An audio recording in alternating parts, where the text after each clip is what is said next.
நிறைய விஷயங்கள் நான் பார்த்துட்டேன், நிறைய விஷயங்களை கிராஸ் பண்ணி வந்திருக்கேன். ஸோ இந்த படமும் வந்து நல்ல வெற்றி அடையும் அப்படிங்கிற மாதிரி முடிச்சிருந்தீங்க.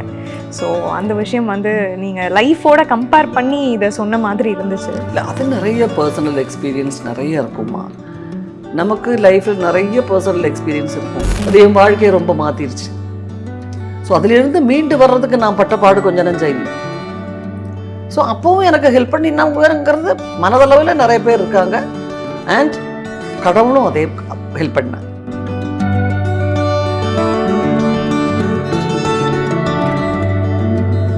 இல்லை, எங்களுக்கு வந்து கிட்டத்தட்ட ஒரு 25-26 படத்துக்கு மேலே பண்ணிட்டோம் காம்பினேஷன். அது எல்லாமே அதாவது எல்லா ஆர்டிஸ்டோடவும் நமக்கு அப்படி ஒரு சிங்கு வராது. இது கரெக்டாக என்னுடைய டைமிங் என்னங்கிறது ஜெயராமுக்கு ரொம்ப பர்ஃபெக்டாக தெரியும். அதே மாதிரி ஜெயராம் என்ன டைமிங்கில் பண்ணுவாருங்கிறது எனக்கும் தெரியும். கரெக்டாக அந்த இது இவ்வளோதான், இப்படி தான் இருக்கும், இப்படி தான் இருக்குங்கிறது தெரியும். அதே மாதிரி இப்போ நான் இல்லாத சீனில் அவர் என்னென்ன பர்ஃபார்ம் பண்ணியிருக்காருன்னு எனக்கு சொல்லுவார். ஓகே, நீங்கள் உட்காந்துருக்கும் போது அதை பற்றி பேசுவார். ஆமாம், நேற்றுக்கு எப்படி ஒரு சீன் எடுத்தாங்க, நல்லா இருந்தது, நான் அதுக்கு இந்த மாதிரி தான் ஒரு எக்ஸ்பிரஷன் கொடுத்தேன். அப்படி எல்லாமே இந்த காமெடிங்கிறது வந்து ரொம்ப ஒரு நூல் பாலத்தில் நடக்கிற மாதிரி ஒரு விஷயம். அதை வந்து இன்னொருத்தர் வந்து வற்புறுத்தி நீங்கள் இப்படி தான் பண்ணணும், அப்படி தான் பண்ணணும் அப்போ வராது. ஏன்னா நானும் ஜெயராமே ஒர்க் பண்ணி ரொம்ப நாள் ஆச்சு. இந்த நாள்னா என்ன, வருஷம் ஆச்சுன்னு சொல்லுவோம். வருஷம் ஆச்சு. ஒரு குடும்பம் அப்படிங்கிறதுல இருக்கிற ஒரு சுவாரஸ்யம் இருக்குது. ஒரு அப்பா அம்மா, 2 பொண்ணுங்க, ஒரு வீடு, அதுலேயே இப்போ ஒரு நாய்க்குட்டி, ஒரு கேரக்டரு. அந்த எக்ஸ்பீரியன்ஸ் வரும்போது தான் நமக்கு தெரியும், ஐயோ இதெல்லாம் நமக்கு இது இப்படியெல்லாம் வரும், நம்ம எதிர்பார்க்கவே இல்லையே அப்படின்னு தோணும். அது வரைக்கும் நம்ம வந்து அப்படி நினச்சிருக்கவே மாட்டோம்.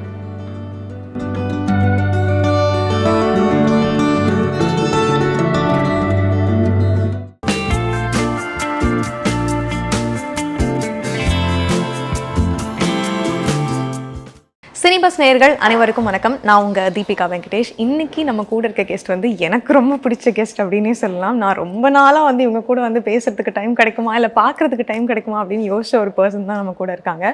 சினிமாவில் ஹீரோயின்ஸ் அப்படின்னா ரொம்ப அழகாக இருக்கணும், இல்லை ரொம்ப ரொமான்டிக்காக இருக்கணும் அப்படின்னு நம்ம எதிர்பார்ப்போம். ஸோ இந்த மாதிரியான விஷயங்கள்லாம் சுக்குநூறாக உடைச்சு டைமிங், ஹியூமர், இவங்களோட ஃபேஷியல் எக்ஸ்பிரஷனால் வந்து கட்டி போட்ட ஒரு பர்சன் அப்படின்னு சொல்லலாம். அப்போ ஸ்டார்ட் பண்ணி, அதாவது மைக்கேல் மதன காமராஜனில் வந்து சக்குபாயாக ஸ்டார்ட் பண்ணி இப்போ இருக்க மூக்குத்தி அம்மன், அப்புறம் சூரரை போற்று வரைக்கும் எல்லாரோட மனசுலையும், அதாவது ஜென்சி கிட்ஸ் வரைக்கும் வந்து மனசுல இடம் பிடிச்ச ஒரு கேரக்டர் அப்படின்னு சொல்லலாம். குயின் ஆஃப் காமெடி அப்படின்னு சொல்லலாம் மேம். ஸோ இப்போ வந்து பரிமளா அண்ட் கோ மூவி வந்து அவங்களோட ரிலீஸ் ஆக இருக்கு. ஸோ அதை பற்றி நிறைய விஷயங்கள் வந்து நம்ம மேம் கிட்ட கேட்டு தெரிஞ்சுக்க போகிறோம். Let's welcome Urvashi ma'am. Ma'am வணக்கம் மேம், எப்படி இருக்கீங்க மேம்? நல்லா இருக்கேம்மா. இப்போ கொஞ்சம் இந்த பரிமளா அண்ட் கோ அதனுடைய ஃபைனல் ஒர்க் எல்லாம் நடந்துட்டு இருக்கிற, அதனுடைய ஒரு கொஞ்சம் பிஸி ஆகிட்டோம் நாங்கள் எல்லாருமே ஒரு மாதமாக. மேம் டீசர் பார்த்தோம், ரொம்ப சூப்பராக இருந்துச்சு. ஒரு ஃபேமிலி ஓரியன்ட், ஒரு நார்மலான ஒரு ஃபேமிலிக்குள்ளே நடக்கிற ஒரு விஷயம், அந்த நாய் குலைக்கிறது, க்ளீன் பண்ணுறது, அந்த மாதிரி தான் இருந்துச்சு. ஸோ இந்த படத்தில் நடித்ததுடைய அனுபவத்தை பற்றி எங்கள் கூட ஷேர் பண்ண முடியும்? நல்ல ஒரு எக்ஸ்பீரியன்ஸ். ஏன்னா நானும் ஜெயராமே ஒர்க் பண்ணி ரொம்ப நாள் ஆச்சு. இந்த நாள்னா என்ன, வருஷம் ஆச்சுன்னு சொல்லலாம், ரொம்ப வருஷம் ஆச்சு. லாஸ்ட் இப்போ உங்களுக்கு ஞாபகம் இருக்கிற படம்னா பஞ்சதந்திரம் தான். பஞ்சதந்திரம் இல்லை, அப்புறம் ஒரு ஆந்தாலஜி மூவி ஒன்று பண்ணியிருந்தீங்க. ஆமாம், புத்தம்புது காலைன்னு புத்தம்புது காலை, அது ஒன்று பண்ணியிருந்தோம். அது பட் வந்து எங்களுக்கு காம்பினேஷன் நாங்கள் ஒரு நாள் தான் ஒர்க் பண்ணோம். சுதா டைரக்ட் பண்ணியிருந்தாங்க. அது அந்த கோவிட் டைம்ங்கிறதுனால ரொம்ப என்ன சொல்கிறது, ரொம்ப சத்தம் போடாமல் லிமிட்டட் ஆளுங்களை வச்சு பண்ண ஒரு ஒர்க். அது ரொம்ப சீக்கிரம் முடிஞ்சிடுச்சு. அது ஒரு ஃபுல் லெங்க்த்து நாங்கள் மலையாளத்தில் அப்போ பண்ணிட்டு இருந்த மாதிரி ஒரு படங்கிறது நல்லா ஒர்க் அவுட் ஆகி கிடைக்காமே இருந்துச்சு. நடுவில் சில படங்கள் வரும், பார்த்தா அப்படி ஒன்றும் பெரிய ஒரு இம்ப்ரெஷன் நமக்கு வராது. பட் இந்த கதை சொல்லும் போதே அது நல்லா வந்துடும், நல்லா வந்துடும். ஏன்னா இப்போ நார்மலி காமெடி மட்டும் இருக்கிற படம் நம்ம பார்ப்போம், சிலது வந்து சீரியஸான படம் அப்படின்னு பார்ப்போம். சில படங்கள் இப்போ க்ரைம் த்ரில்லர் வரும், இப்போ தில்லுக்கு துட்டு மாதிரி பேய் படங்கள்னு வரும். இது வந்து எல்லாமே ஒரு மிக்ஸ்டாக இருக்கிற ஒரு கதை. நான் நினைக்கிறேன் பாண்டியராஜுடைய படங்கள்லே பாண்டியராஜத்துக்கு இது ரொம்ப ஒரு வித்தியாசமான ஒரு படமாக இருக்கும். ஓகே, தலைவா தலைவியெல்லாம் வேறு ஒரு பேட்டர்னில் இருக்கும். இது ரொம்ப ஒரு வித்தியாசமான ஒரு என்ன, இவ்வளவு ஹியூமர் மிக்ஸாக இருக்கிற ஒரு படம் பாண்டியராஜ் பண்ணியிருக்க மாட்டார். பிகாஸ் பேசிக்காக நீங்கள் நம்ம அவங்களுடைய ஸ்டோரி பசங்கள்ல இருந்து பார்த்தீங்கன்னாலும் ஒரு ஜாலியாக படம் போயிட்டுருக்கும். பட் அதுக்கப்புறம் கொஞ்சம் ஒரு இமோஷன் இதில் போகும். கடைக்குட்டி சிங்கமும் அதே மாதிரி தான். அதே ஃபேமிலி இமோஷன்ஸும் இருக்கும். இருக்கும். ஒரு ஜாலியாங்கிறது மட்டும் நம்ம இல்லாமல் ஃபன் வந்து கேரி ஆகிட்டே இருக்கும். அந்த மாதிரி இந்த படத்துல ஃபுல் ஃபன் இருக்குமா மேம்? ஏன்னா நீங்களும் ஜெயராம் சாரும் இருக்கீங்க. ஸோ ஃபுல்லாக ஒரு ஃபன்னி ஃபிலிம்னு மட்டும் நம்ம வந்து ஒரு ஓவர் எக்ஸ்பெக்டேஷன் அப்படிங்கிறது நாங்களுமே அந்த மாதிரி எடுத்துக்கல. பட் எல்லாமே இருக்கு. ஒரு ஒரு குடும்பம் அப்படிங்கிறதுல இருக்கிற ஒரு சுவாரஸ்யம் இருக்கு. ஒரு அப்பா அம்மா 2 பொண்ணுங்க, ஒரு வீடு, அதுலேயே ஒரு நாய்க்குட்டியும் ஒரு கேரக்டரு. எல்லாருமே இப்போ யோகி பாபு கேரக்டர் பார்த்தீங்கன்னாலும் ரொம்ப வித்தியாசமாக இருக்கும். நார்மலி நம்ம பாபு பார்க்குற ஒரு கேரக்டர் கிடையாது, ரொம்ப வித்தியாசமாக இருக்கும். அதே மாதிரி மிஷ்கின் ஒரு நல்ல கேரக்டர் பண்ணியிருக்காரு. எல்லாருமே அந்த அனந்திகா, சஞ்சனா 2 பேருமே. அனந்திகா வந்து இது ஒரு தெலுங்கில் படம் பண்ணியிருக்கு. பட் தமிழில் வந்து ஒரு ஃபுல் லெங்த் படங்கிறது இதுதான், இந்த படம் தான். சஞ்சனாவை நம்ம லப்பர் பந்தில் பார்த்துருப்போம். ஆமாம். பட் இதில் இன்னும் கொஞ்சம் ஒரு சுறுசுறுப்பான ஒரு நல்ல ஒரு கேரக்டர், வேற ஒரு அட்மாஸ்பியர். அந்த மாதிரி எல்லாருக்குமே இப்போ சாந்தி மாஸ்டர் பண்ணியிருக்கிற கேரக்டரும் நல்ல கேரக்டர். ஸோ அவரையும் இதில் அவரும் ஒரு ஹீரோ கேரக்டர் தான். தெலுங்குல இருந்து சந்தோஷ் சோபன் ஒரு பையன் ஆக்ட் பண்ணியிருக்காரு. அவருமே இப்போ இருக்கிற ட்ரெண்டில் நிறைய படம் தெலுங்குலேயும் பண்ணியிருக்கிற ஆக்டர் தான். அண்ட் மியூசிக் ஒரு டெஃபினட்டாக ஒரு ப்ளஸ் ஆகும். அந்த அனிருத் அந்த அவங்க பாதையெல்லாம் வந்து அந்த மாதிரி ஒரு ரூட்டில் அப்படி வந்து அதை எப்படி அந்த மாதிரி சாங்ஸ் வந்து ஒரு ஃபேமிலி படத்துக்கு நார்மலி நம்ம எதிர்பார்க்க மாட்டோம். பட் இதில் அதை மிக்ஸ் பண்ணியிருக்காங்க. அதுவும் ரொம்ப சேஞ்சாக இருக்கும். ஓகே, அந்த மாதிரி பாட்டுங்க. அண்ட் கேமரா நல்லா ஒர்க் பண்ணியிருக்காங்க. அதாவது நம்ம இவருக்கு இருக்கார் பாரு, ஜார்ஜ் வில்லியம்ஸுன்னு. அண்ட் ஆஃப்கோர்ஸ் லைக்காக தெரியும் அது எந்த அளவுக்கு அதை ஒரு படத்தை அது கொஞ்சம் பூஸ்டப் பண்ணி கொண்டு வர்றது தெரிஞ்ச ஒரு ப்ரொடக்ஷன். ஸோ அதுவே ஒரு பெரிய ஒரு ஹாப்பினஸ். அண்ட் வந்துடும், இன்னொரு ஒரு வாரம் வந்துடும், ஒரு வாரத்தில் வந்து தேட்டரில் வந்துடும். ஸோ சூப்பர் ஹிட் ஆகும் மேம் கண்டிப்பாக. படம் வந்து வாழ்த்துக்கள் மேம். இப்போ நீங்கள் வந்து ஜெயராம் சார் பற்றி சொல்லியிருந்தீங்க. ரொம்ப வருஷம் கழித்து தான் நீங்கள் வந்து திரும்ப சேர்ந்துருக்கீங்க. முன்னாடி மாதிரியே உங்களுடைய காமெடி சென்ஸு, நீங்கள் ஒர்க் பண்ணும்பொழுது நிறைய விஷயங்களை வந்து பகிர்ந்துக்கிட்டது உண்டா? இப்போ பேசிகிட்டு இருக்கும்பொழுது அந்த படத்தில் இது பண்ணும்ல, உனக்கு ஞாபகம் இருக்கா அப்படின்னு ஏதாவது டிஸ்கஷன் பண்ணியிருக்கீங்களா? இல்லை, எங்களுக்கு வந்து கிட்டத்தட்ட ஒரு 25-26 படத்துக்கு மேலே பண்ணிட்டோம் காம்பினேஷன். அது எல்லாமே அதாவது எல்லா ஆர்டிஸ்டோடவும் நமக்கு அப்படி ஒரு சிங்கு வராது. இது கரெக்டாக என்னுடைய டைமிங் என்னங்கிறது ஜெயராமுக்கு ரொம்ப பர்ஃபெக்டாக தெரியும். அதே மாதிரி ஜெயராம் என்ன டைமிங்கில் பண்ணுவாருங்கிறது எனக்கும் தெரியும். கரெக்டாக அந்த இது இவ்வளோ தான், இப்படி தான் இருக்கும், இப்படி தான் இருக்குங்கிறது தெரியும். நம்ம ஏதாவது கம்யூனிகேட் பண்ணால் கூட ஒரு ஈகோ அதெல்லாம் ஒர்க் ஆகாது. சில ஆர்டிஸ்ட்டுங்கிட்ட நம்ம சொல்ல முடியாது. சொன்னால் எந்த இதுக்கெல்லாம் கூச்சிக்கோங்களோ அப்படின்னுவாங்க. இல்லை அவங்களுடைய ஸ்டைலில் இல்லை நம்ம ஸ்டைலுக்கு நம்ம சொல்லிக் கொடுக்குறோம் ஃபீல் பண்ணுவாங்க. ஸோ அந்த மாதிரி ஆளுங்களுக்கு நான் பார்த்துருக்கேன். இல்லை நான் இப்படி தாங்க பெர்ஃபார்ம் பண்ணேன், எனக்கு இது இப்படி பண்ணால் தான் கன்வீனியன்ட் அப்படின்வாங்க. பட் இது எங்களுக்குள்ளே அந்த கம்யூனிகேஷன் கரெக்டாக இருக்கும். அதே மாதிரி இப்போ நான் இல்லாத சீனில் அவர் என்னென்ன பெர்ஃபார்ம் பண்ணியிருக்காருன்னு எனக்கு சொல்லுவார். ஓகே, நீங்க உட்கார்ந்துருக்கும் போது அதை பத்தி பேசுவாரு. ஆமா, நேற்றுக்கு இப்படி ஒரு சீன் எடுத்தாங்க, நல்லா இருந்தது, நான் அதுக்கு இந்த மாதிரி தான் ஒரு எக்ஸ்பிரஷன் கொடுத்தேன் அப்படி எல்லாமே பர்ஃபார்ம் பண்ணி காட்டுவார். அதே மாதிரி இந்த படத்துல வந்து கரெக்டு ஒர்த். அது இந்த படத்தை பத்தி கண்டிப்பா அந்த 25-26 படங்களுக்கு கேட்டகரியில இதையும் சேர்த்துக்கலாம். ஓகே, அந்த மாதிரி ஒரு படம். Okay ma'am. இப்போ நீங்கள் ஒரு விஷயம் சொல்லியிருந்தீங்க, இந்த மாதிரி இப்போ முன்னாடி நடித்த படங்களோட வந்து நாங்கள் இந்த சீன் நான் இப்படி பண்ணேன் அப்படி பண்ணேன்னு சொல்லிட்டு எக்ஸ்பிரஷன் அப்படின்னு பார்க்கும்போது ஜெயராம் சார் வந்து முன்னாடி இந்த கவுண்டமணி சாரோட பண்ண காம்போலாம் பயங்கர ஹிட்டு. ஸோ உங்களோடது அப்படின்னு பார்க்கும்போது நீங்கள் வந்து கமல் சார் கூட பண்ணது அதெல்லாம் பயங்கர ஹிட். இந்த ஃபேஷியல் எக்ஸ்பிரஷன் மட்டும் எப்படி மேம் நீங்கள் வந்து கேதர் பண்ணுறீங்க? இல்லை ஏதாவது நோட்ஸ் எடுக்கிறது உண்டா? இல்லை இதுக்குன்னு தனியாக ஏதாவது ஒர்க் அவுட் பண்ணுவீங்களா?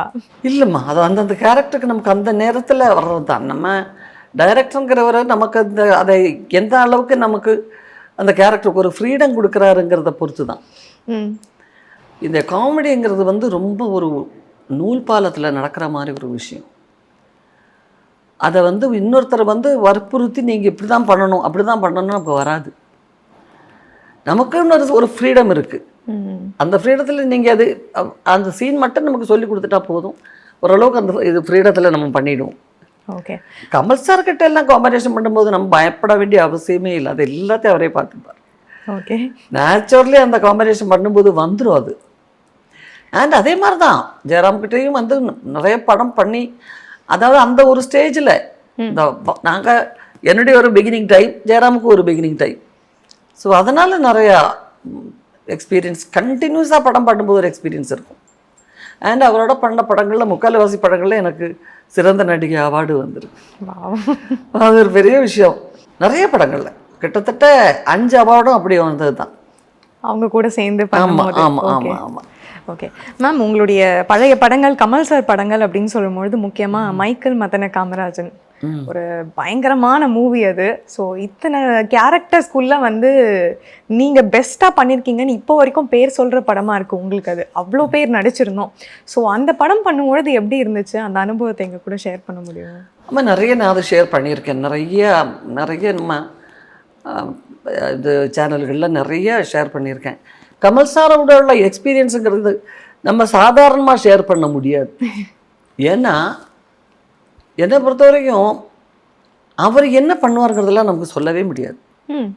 ஒரு கேரக்டர் அவர் எப்படி கன்சீவ் பண்ணியிருக்காருன்னு சொல்லவே முடியாது. எனக்கு எப்போவுமே வியப்பாக இருக்கிற ஒரு விஷயம், ஃபஸ்ட்டு டேக்கில் பண்ணது ஒரு 25வது டேக்கில் அந்த மாதிரியே கொஞ்சம் பண்ணுங்க சார் அப்படின்னு ஒரு டேரக்டர் சொன்னார்னா அப்படியே பண்ணுவார்.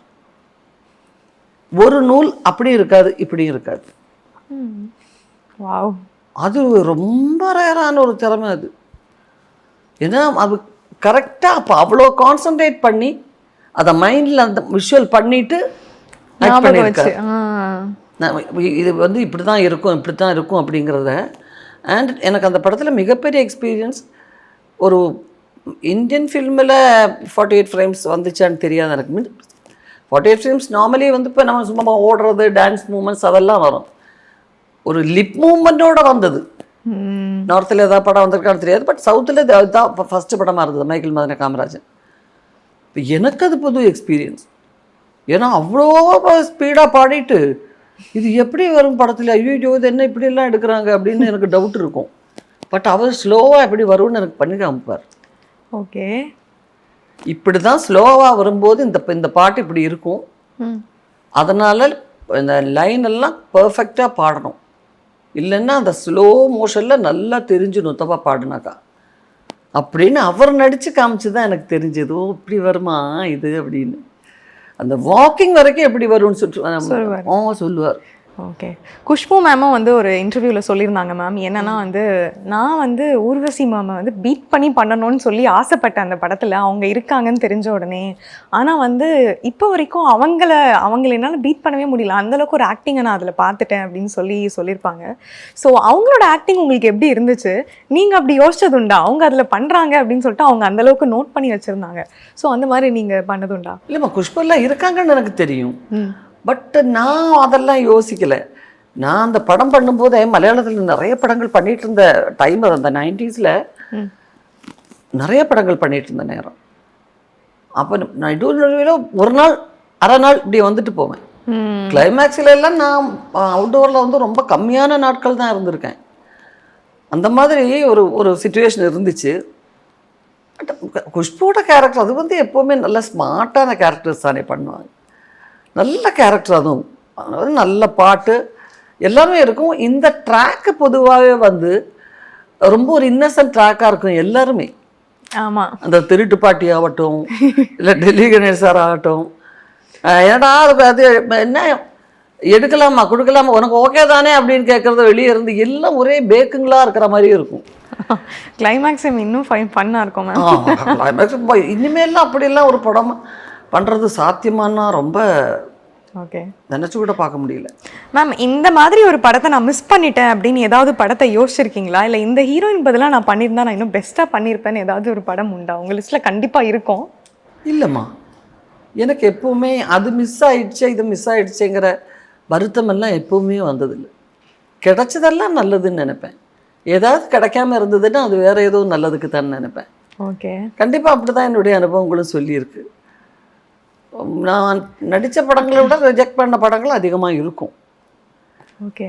பல படங்கள் அப்போ வந்து பிகினிங் ஸ்டேஜிலலாம் வந்து நிறைய படங்கள் கொஞ்சம் கிளாமரஸாக இருக்குன்னு சொல்லி நான் ரிஜெக்ட் பண்ணியிருக்கேன். அண்டு சிலது வந்து நமக்கு படம் பண்ண முடியாமல் போயிடும். அந்த மாதிரிப்பட்ட பல படங்களும் மிஸ் பண்ணியிருப்போம். பட் அப்படி இல்லை. இப்போ எந்த ஆர்டிஸ்ட் ஆக்ட் பண்ணாலும் ஒரு கேரக்டர் நல்லா தான் வரும். அவங்க ஸ்டைலில் இருக்கும். அது அவ்வளோதான்.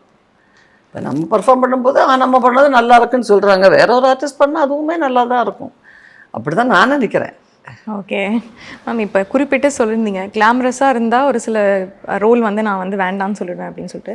இப்போ இருக்கிற நடிகைகள் வந்து கிளாமர் அப்படிங்கிற ஒரு விஷயத்தை உள்ளே கொண்டு வந்தால் தான் பார்க்குறாங்க அப்படிங்கிற மாதிரியும் பேசுகிறது உண்டு. இல்லை இப்போ இருக்கவங்களுக்கு என்ன அட்வைஸ் நீங்கள் கொடுக்க விரும்புகிறீங்க? இல்லை, இப்போ இருக்கிறவங்க எல்லாம் ப்ரில்லியண்ட்டாக இருக்கிறவங்க. நம்ம அட்வைஸ் பண்ணுற அளவுக்கே இல்லை. எப்படின்னா எக்ஸ்போஸ் பண்ணணும், கிளாமரஸாக நடிக்கணும், இதெல்லாம் அவங்கவுங்க விருப்பம். நம்ம வேற ஒருத்தரோட விருப்பத்தை நம்ம கிரிட்டிசைஸ் பண்ணவே முடியாது. அவங்களுடைய கான்ஃபிடென்ஸ், எனக்கு இது நல்லா இருக்கு, நான் நல்லாயிருக்கும், இந்த மாதிரி நடித்தா நல்லாயிருக்கும்னு நான் சொல்கிறது அவங்க விருப்பம். எனக்கு பர்சனலாக கொஞ்சம் பிடிக்காமல் இருந்துச்சு. அப்போ இருந்த டைமும் அப்படி தானேம்மா. அப்போ இருந்த கிளாமருங்கிறதும் வேற, இப்போ இருக்கிறதுங்கிறது வேற வேற. பாடியை எக்ஸ்போஸ் பண்ணுற கேரக்டர்ஸுங்கிறது ஒரு கேட்டகரி இருந்துச்சு அன்னைக்கு. அதுக்காகவே சில்க் ஸ்மிதா இருந்தாங்க, அனுராதா இருந்தாங்க, டிஸ்கோ சாந்தி இருந்தாங்க.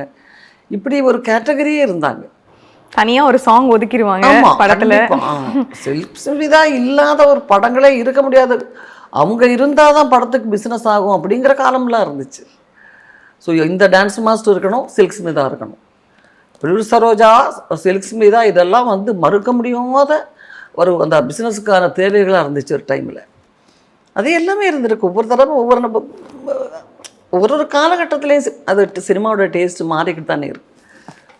இப்போ கிளாமருங்கிறது பொதுவாகவே சமூகத்தில் வந்து அந்த காஸ்டியூம் போடுறது எல்லாமே மாறிடுச்சு. நான் மேக்ஸிமம் போட்டிருக்கிறது வந்து மிடி போட்டிருப்பேன், ஜீன்ஸ் போட்டிருப்பேன், பர்சனலாகவும் சரி, அவ்வளவுதான்.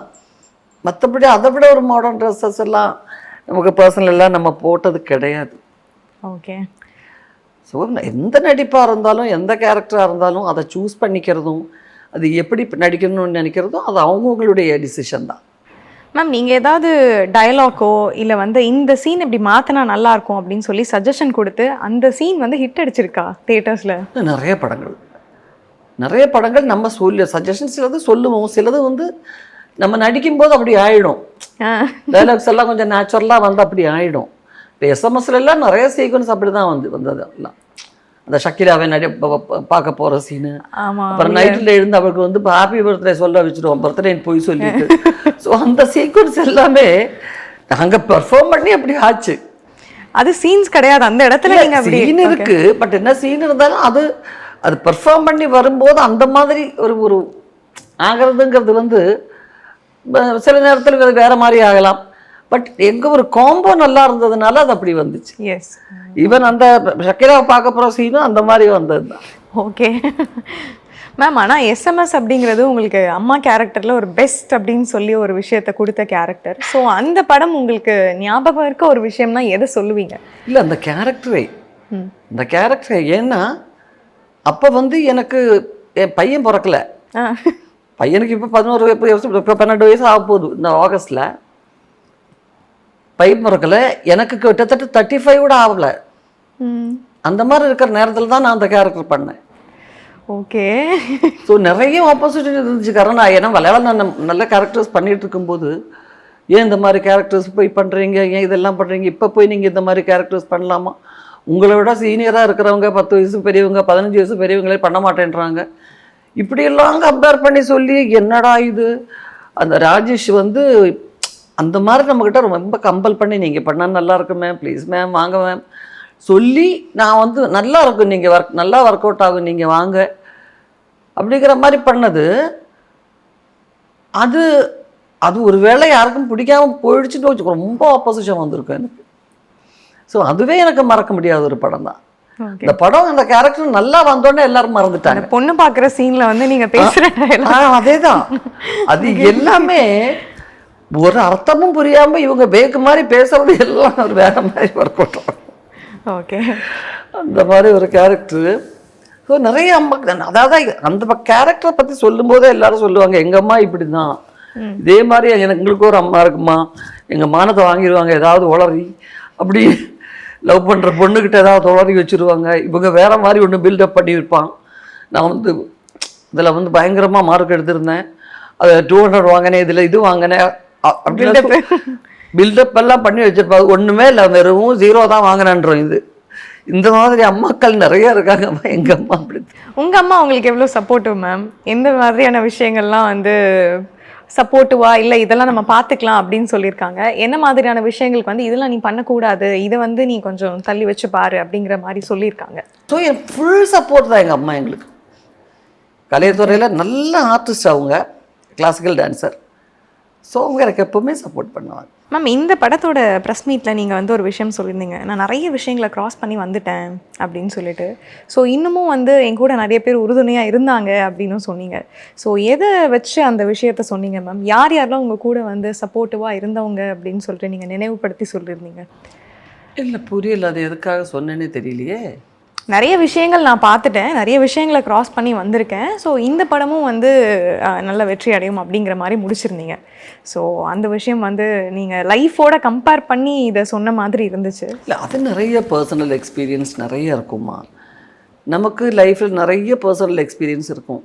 அந்த எக்ஸ்பீரியன்ஸ் வரும்போது தான் நமக்கு தெரியும், ஐயோ இதெல்லாம் நமக்கு இது இப்படியெல்லாம் வரும், நம்ம எதிர்பார்க்கவே இல்லையே அப்படின்னு தோணும். அது வரைக்கும் நம்ம வந்து அப்படி நினச்சிருக்கவே மாட்டோமே, இல்லையா?